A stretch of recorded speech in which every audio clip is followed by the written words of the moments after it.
ವೀಕ್ಷಕರೇ, ನಾವಿವತ್ತು ಭಾರತದ ಒಬ್ಬ ಗಣ್ಯ ಹಾಗೂ ಸರಳ ಮತ್ತು ಸದ್ಗುಣ ವ್ಯಕ್ತಿತ್ವವುಳ್ಳ ಒಬ್ಬ ಮೇಧಾವಿಯ ಬಗ್ಗೆ ಹಾಗೂ ಅವರ ಜೀವನ ಚರಿತ್ರೆಯ ಬಗ್ಗೆ ಹೇಳೋಕೆ ಹೊರಟಿದ್ದೀವಿ. ಅದು ಬೇರೆ ಯಾರೂ ಅಲ್ಲ, ಭಾರತದ ನಿಪುಣ ಮೇಧಾವಿ, ಸರಳ ಹಾಗೂ ಸಾಮಾನ್ಯ ಸನ್ಯಾಸಿ ಶ್ರೀ ಸ್ವಾಮಿ ವಿವೇಕಾನಂದರ ಬಗ್ಗೆ. ಈ ಮಹಾನ್ ಪುರುಷನ ಬಾಲ್ಯ ಹಾಗೂ ಯೌವನ ಮತ್ತು ವೀರ ಸನ್ಯಾಸತ್ವ ಹಾಗೂ ಮುಂತಾದ ವಿವೇಕಾನಂದರ ವೈಯಕ್ತಿಕ ಜೀವನದ ಹಲವಾರು ವಿಷಯಗಳನ್ನು ನಾವು ಭಾಗವಾಗಿ ನಿಮ್ಮ ಮುಂದೆ ತರ್ತೀವಿ. ಅದಕ್ಕೆ ನಿಮ್ಮ ಸಪೋರ್ಟ್ ತುಂಬಾ ಅವಶ್ಯಕ. ಹಾಗಾದರೆ ಇನ್ನೂ ಯಾರು ನಮ್ಮ ಚಾನಲನ್ನು ಸಬ್ಸ್ಕ್ರೈಬ್ ಮಾಡಿಲ್ವೋ ಬೇಗ ಹೋಗಿ ಸಬ್ಸ್ಕ್ರೈಬ್ ಮಾಡಿ, ಹಾಗೆ ನಿಮ್ಮ ಸ್ನೇಹಿತರಿಗೂ ಶೇರ್ ಮಾಡಿ.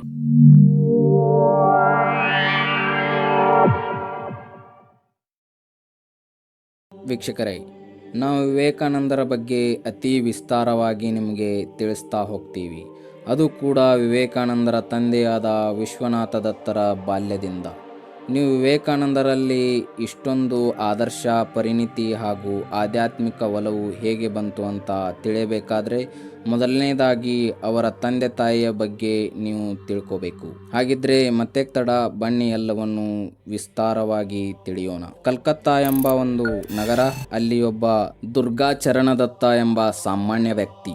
ಅವರು ಸಾಮಾನ್ಯರಾಗಿದ್ದರೂ ಅವರ ವ್ಯಕ್ತಿತ್ವ ಸಾಮಾನ್ಯವಾದದಾಗಿರಲಿಲ್ಲ. ಅವರಿಗೆ ಸಂಪತ್ತು, ಐಶ್ವರ್ಯ, ಆಡಂಬರದ ಹಾಗೂ ಸಿರಿವಂತಿಕೆಯ ಜೀವನ ಇಷ್ಟವಾಗುತ್ತಿರಲಿಲ್ಲ. ಅಲೌಕಿಕತೆಯ ಧೀಮಂತಿಕೆ ಅವರಿಗೆ ಇಷ್ಟ ಆಗ್ತಾ ಇತ್ತು. ಅವರಿಗೆ ಒಬ್ಬಳು ಹೆಂಡತಿ, ಒಬ್ಬ ಮಗ ಇರ್ತಾರೆ. ಮಗನ ಹೆಸರು ವಿಶ್ವನಾಥ ದತ್ತ. ಹೀಗೆ ಒಳ್ಳೆಯ ಜೀವನ ನಡೆಸ್ತಾ ಇರ್ತಾರೆ. ಹೀಗಿರಬೇಕಾದ್ರೆ ಇದ್ದಕ್ಕಿದ್ದಂತೆ ಒಂದು ದಿನ ಅವರಲ್ಲಿ ವೈರಾಗ್ಯ ಉಂಟಾಗಿ ಕಾಡು ಮೇಡು ಅಲಿಯುತ್ತಾ ಪಾರಲೌಕಿಕ ಪರಮಾನಂದದ ಅನ್ವೇಷಣೆಯಲ್ಲಿ ದೇಶಾದ್ಯಂತ ಹೊರಟು ಹೋಗ್ತಾರೆ. ನಂತರ ತಾಯಿ ಮಗನನ್ನು ತಂದೆಯ ಆಸರೆ ಇಲ್ಲದೆ ಬೆಳೆಸ್ತಾರೆ. ದಿನ ಕಣ್ಣೀರಲ್ಲಿ ಕೈ ತೊಳೆತಿದ್ದ ತಾಯಿಯು ಮಗನ ಜೀವನದ ಮೇಲೆ ಪರಿಣಾಮ ಬೀರಬಾರದು ಅಂತ ತನ್ನ ಮನಸ್ಸಿನಲ್ಲಿರುವ ನೋವನ್ನು ಹೊರಗೆ ತೋರಿಸದೆ ತನ್ನಲ್ಲೇ ಇಟ್ಟುಕೊಂಡು ಮಗನನ್ನು ಸಾಕ್ತಾರೆ. ಅದಕ್ಕೆ ಅಲ್ವಾ ಹೇಳೋದು, ತಾಯಿಗಿಂತ ದೊಡ್ಡ ದೇವರಿಲ್ಲ ಅಂತ. ವಿಶ್ವನಾಥ ಚಿಕ್ಕವನಾಗಿದ್ದರೂ ಸಹ ತುಂಬಾ ಚುರುಕಾಗಿದ್ದ. ಹಾಗೆ ತನ್ನ ತಾಯಿಯು ಮನಸ್ಸಿನಲ್ಲೇ ಕೊರಗುವ ಸೂಕ್ಷ್ಮವಾದ ವಿಚಾರಗಳು ಅವನಿಗೆ ಅರ್ಥ ಆಗ್ತಾ ಇತ್ತು. ತನ್ನ ತಾಯಿಯನ್ನು ಹೇಗಾದರೂ ಮಾಡಿ ಯಾವಾಗಲೂ ಆನಂದದಿಂದ ಇಡಬೇಕು ಅಂತ ನಿರ್ಧರಿಸಿ ಆಂಗ್ಲ ಶಿಕ್ಷಣವನ್ನು ಪಡೆದು ಪರಿಣಿತನಾಗ್ತಾನೆ. ಹಾಗೆ ವಿಖ್ಯಾತ ವಕೀಲನೂ ಆಗ್ತಾನೆ. ಮಗನ ಈ ಭಾರೀ ಮಟ್ಟದ ಬೆಳವಣಿಗೆಯನ್ನು ಕಂಡು ತಾಯಿಯ ಮನಸ್ಸಿನಲ್ಲಿನ ನೋವು ಸ್ವಲ್ಪ ಮಾಗುತ್ತಾ ಬರುತ್ತೆ, ಆದರೆ ಸಂಪೂರ್ಣವಾಗಿ ಅಲ್ಲ. ಆದರೆ ವಿಶ್ವನಾಥನಿಗೆ ಆದಷ್ಟು ತಾಯಿಯನ್ನು ಸಂತೋಷವಾಗಿ ಇಡಬೇಕೆಂಬ ಬಯಕೆ. ಅವನಿಗೆ ದೇವಾಲಯದಲ್ಲಿರೋ ಕಲ್ಲು ದೇವರ ಮೇಲೆ ನಂಬಿಕೆ ಇರಲಿಲ್ಲ. ಬದಲಾಗಿ ತಾಯಿಯೇ ದೇವರು ಎಂದು ನಂಬಿ ತಾಯಿಯನ್ನೇ ಪೂಜಿಸುತ್ತಿದ್ದ. ಇದು ತಾಯಿಗೆ ಎಲ್ಲಿಲ್ಲದ ಸಂತೋಷ ತಂದುಕೊಡುತ್ತಿತ್ತು. ವಿಶ್ವನಾಥನು ಯೌವನಕ್ಕೆ ಬರ್ತಾನೆ. ನಂತರ ತಾಯಿ ಮಗನಿಗೆ ಮದುವೆ ಮಾಡಿಸೋಕೆ ವಧುವನ್ನು ಹುಡುಕೋಕೆ ಶುರು ಮಾಡ್ತಾಳೆ. ಸಮುದ್ರದ ತಳದಲ್ಲಿ ಇಳಿದು ಹುಡುಕಿ ಅಮೂಲ್ಯವಾದ ರತ್ನವನ್ನ ತಂದಂತೆ ಭುವನೇಶ್ವರಿ ಎಂಬ ಸರ್ವಗುಣ ಸಂಪನ್ನೆಯಾದ ಹಾಗೂ ಭಾರತೀಯ ನಾರಿ ಎನಿಸುವ ಯೋಗ್ಯ ಸಾಮರ್ಥ್ಯವನ್ನು ಹೊಂದಿದ್ದ ಕನ್ಯಾ ರತ್ನವನ್ನು ಹುಡುಕಿ ಮದುವೆ ಮಾಡಿಸ್ತಾಳೆ.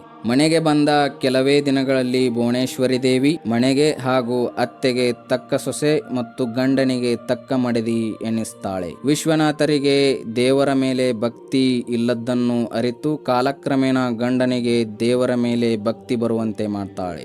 ಇದನ್ನ ಕಂಡ ಅತ್ತೆಗೆ ಸೊಸೆಯ ಮೇಲೆ ಗೌರವ, ಪ್ರೀತಿ ಎಲ್ಲವೂ ಕೂಡ ಹೆಚ್ಚಾಗುತ್ತೆ. ಹಾಗೆಯೇ ತನ್ನ ಮಾವ ದುರ್ಗಾಚರಣರ ಕತೆ ಕೇಳಿದ ಭುವನೇಶ್ವರಿ ಅವರನ್ನು ಎಲ್ಲಿದ್ದರೂ ಕರೆತರುವುದಾಗಿ ಹೇಳಿ ಅತ್ತೆಗೆ ಸಮಾಧಾನ ಪಡಿಸ್ತಾಳೆ. ದುರ್ಗಾಚರಣರು ಕಾಶಿಯ ವಿಶ್ವನಾಥನ ದೇವಾಲಯದಲ್ಲಿ ಭಿಕ್ಷೆ ಬಿಡುತ್ತಾ ನಿಂತಿದ್ದನ್ನು ಕಂಡ ಕಲ್ಕತ್ತಾದ ನಿವಾಸಿಗಳು ಅವರನ್ನು ಭುವನೇಶ್ವರಿ ದೇವಿಯವರು ಹೇಳಿದಂತೆ ಕರೆತರ್ತಾರೆ. ಅವರು ವೈರಾಗ್ಯ ಮೂರ್ತಿಯಾಗಿರುವುದನ್ನು ಕಂಡು ವಿಶ್ವನಾಥರ ತಾಯಿಗೆ ಎಲ್ಲಿಲ್ಲದ ದುಃಖ, ಸಂತೋಷ, ಅಳು, ನೋವು ಎಲ್ಲವೂ ಒಮ್ಮೆ ಉಂಟಾಗಿ ಆನಂದ ಬಾಷ್ಪವಾಗಿ ಹೊರಬರುತ್ತೆ. ನಂತರ ಅವರಿಗಾಗಿಯೇ ಒಂದು ಕೋಣೆಯನ್ನ ವ್ಯವಸ್ಥೆಗೊಳಿಸಿ ಅವರ ಜಪ ತಪ ಕೀರ್ತನೆ ಪ್ರಾರ್ಥನೆಗಳಿಗೆ ಭಂಗಿಯಾಗದಂತೆ ಸಕಲ ಅನುಕೂಲಗಳನ್ನು ಭುವನೇಶ್ವರಿ ದೇವಿಯು ಪರಮ ಭಕ್ತಳಂತೆ ಮಾಡಿಕೊಡ್ತಾರೆ. ಆದರೆ ಸ್ವಲ್ಪ ದಿನಗಳು ಕಳೆಯುತ್ತೆ, ದುರ್ಗಾಚರಣರಿಗೆ ಮನೆಯಲ್ಲಿ ಸೆರೆ ಹಿಡಿದ ಹುಲಿಯಂತೆ ಅವರನ್ನು ಬಂಧಿಸಿದ್ದಾರೆ ಎಂಬ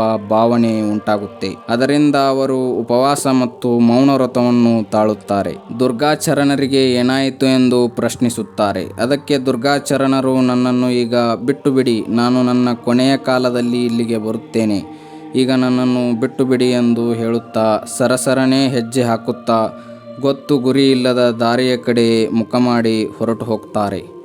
ಆಗ ನೊಂದ ಅತ್ತೆಯನ್ನು ಭುವನೇಶ್ವರಿ ದೇವಿಯು ಸಮಾಧಾನ ಪಡಿಸ್ತಾಳೆ. ಈ ವೇಳೆಗೆ ಭುವನೇಶ್ವರಿ ದೇವಿಯು 2 ಮಕ್ಕಳ ತಾಯಿಯಾಗಿದ್ರು. ವಿಶ್ವನಾಥರ ವಕೀಲ ವೃತ್ತಿಯಿಂದ ವರಮಾನ ಮನೆಗೆ ಸಾಕಷ್ಟಿತ್ತು. ವಿಶ್ವನಾಥರು ತುಂಬ ಉದಾರ ಮನಸ್ಸಿನವರು. ಬಡತನದಲ್ಲಿದ್ದವರಿಗೆ ಧನಸಹಾಯ, ಹಾಗೆ ಸಾಧು ಸಂತರಿಗೆ, ದೀನದಲಿತರಿಗೆ ತಮ್ಮ ಮನೆಯಲ್ಲಿ ಪ್ರತಿನಿತ್ಯ ಹೊಟ್ಟೆ ತುಂಬ ಊಟಕ್ಕೆ ಹಾಕುತ್ತಿದ್ದರು. ಭುವನೇಶ್ವರಿ ದೇವಿಯು ಸಹಿತ ಮನೆಗೆ ಬಂದವರನ್ನು ಹಾಗೆಯೇ ಕಳಿಸುತ್ತಿರಲಿಲ್ಲ.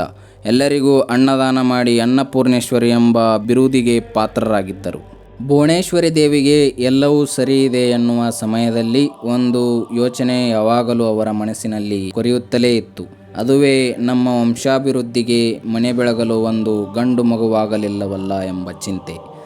ಆದರೆ ಕೆಲವು ದಿನಗಳ ನಂತರ ಒಂದು ಹುಣ್ಣಿಮೆಯ ಬೆಳಗಿನ ಜಾವ ಭುವನೇಶ್ವರಿ ದೇವಿಗೆ ಅನಿರೀಕ್ಷಿತವಾಗಿ ಒಂದು ಕನಸು ಬೀಳುತ್ತೆ.